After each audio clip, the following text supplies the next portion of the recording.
नमस्कार दोस्तों, आज की वीडियो में फिर से आपका एक बार स्वागत है। और आज हम लोग एग्जाम पॉइंट ऑफ व्यू से रिलेटेड सभी इंपॉर्टेंट फैक्ट्स के बारे में जानेंगे जो भी बजट से रिलेटेड हैं। चलिए शुरू करते हैं। हमारे देश का सबसे पहला बजट देश आजाद होने के बाद इन साहब ने पेश किया था। इनका नाम है आर.के. शनमुखम चेट्टी साहब। ये हमारे फाइनेंस मिनिस्टर थे।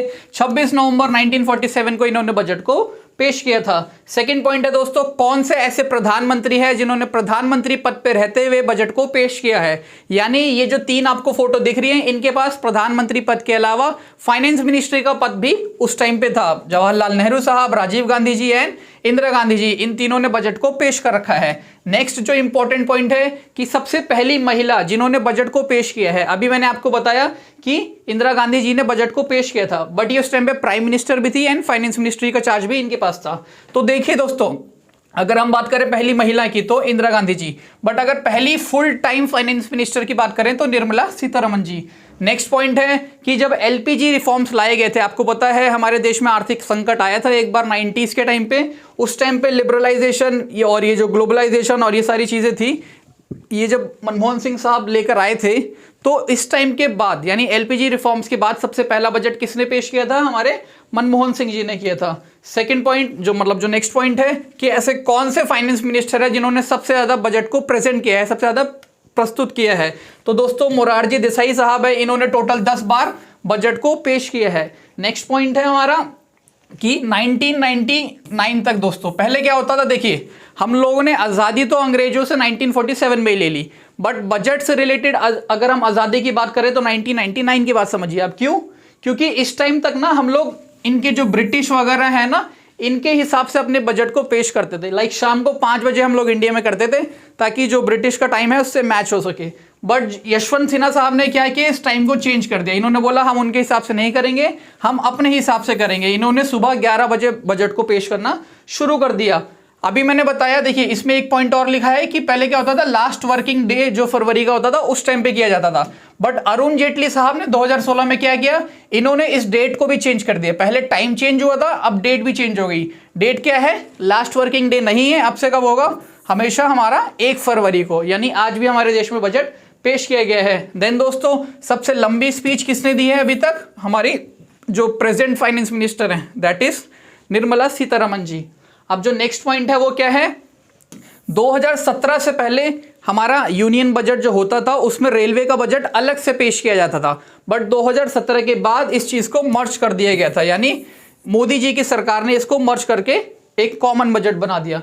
देन दोस्तों आपको पता है कि पहले जो हमारा ये होता था बजट लेकर, एक सूटकेस में, ब्रीफ केस में ऐसे लेकर आते थे, सूटकेस नहीं ब्रीफ केस, बट इसको भी चेंज कर दिया गया बही खाता। आप जानते हैं इंडियन हेरिटेज की अगर हम बात करें, हमारी पुरानी संस्कृति की बात करें, तो बही खाता शब्द हम लोग ज्यादा इस्तेमाल किया करते थे। तो 2019 में निर्मला सीतारमण जी ने इसको बही खाता के तौर पे ऐसे प्रस्तुत किया। देन दोस्तों जो हमारा नेक्स्ट इंपॉर्टेंट पॉइंट है वो क्या है कि इन्होंने एक पहला पेपरलेस बजट बनाया। अभी देखो इसमें क्या था, ब्रीफ केस है, इसमें पेपर्स है, इसमें भी पेपर्स हैं, ठीक है, बट इसके बाद इसको पेपरलेस कर दिया। आप कह सकते हैं आईपैड या टैबलेट, ऐसे डिजिटल इसको बना दिया, डिजिटल इंडिया को प्रमोट करने के लिए।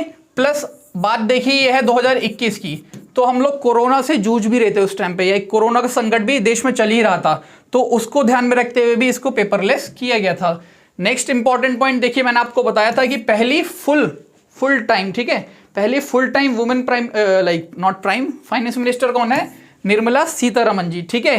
प्लस इनके पास अब ये रिकॉर्ड हो गया दोस्तों, सेकंड हाईएस्ट मैंने अभी आपको बताया था कि मोरारजी देसाई साहब ने 10 बार बजट को प्रेजेंट किया है, निर्मला सीतारमण जी ने भी अब 8 बार कर दिया है। अब देखते हैं कि क्या ये रिकॉर्ड तोड़ पाती हैं या नहीं। नेक्स्ट पॉइंट है दोस्तों, हलवा सेरेमनी के बारे में आपने सुना होगा। इसका मतलब क्या होता है, जब बजट एक तरह से ऑलमोस्ट पूरा रेडी हो चुका होता है ना, प्रिंटिंग के लिए रेडी हो रहा होता है कि बाकी जो मेंबर्स हैं उनको जब पार्लियामेंट में बांटा जाता है तो उसके लिए प्रिंट आउट्स चाहिए होते हैं।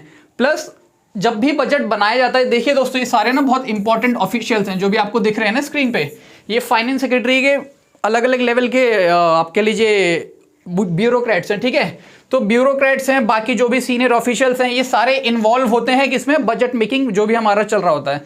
तो जब एक बार बजट बन जाता है ना, तो जितने भी ऑफिशियल्स हैं, एक तो देखिए बजट बनने की खुशी में हलवा बनाया जाता है, और हलवा बनाने का मतलब है कि बजट बन के रेडी हो चुका है। अब जितने भी लोग इसमें इन्वॉल्व हैं, ये लोग फाइनेंस मिनिस्ट्री से बाहर नहीं निकल सकते, अपनी फैमिली से कनेक्शन नहीं रख सकते, इनके फोन वगैरह सब बंद कर दिए जाते हैं।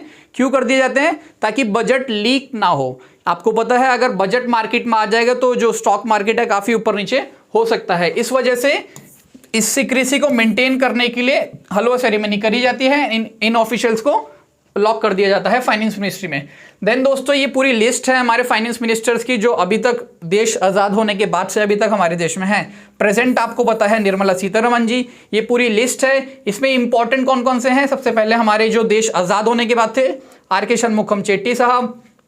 देन पहली महिला प्रधानमंत्री जिन्होंने बजट पेश किया, ये कौन है? इंदिरा गांधी जी। देन मोरारजी देसाई जी के पास आपको पता है 10 बारी पेश करने का रिकॉर्ड है। राजीव गांधी जी भी प्राइम मिनिस्टर थे जब इन्होंने बजट पेश किया था।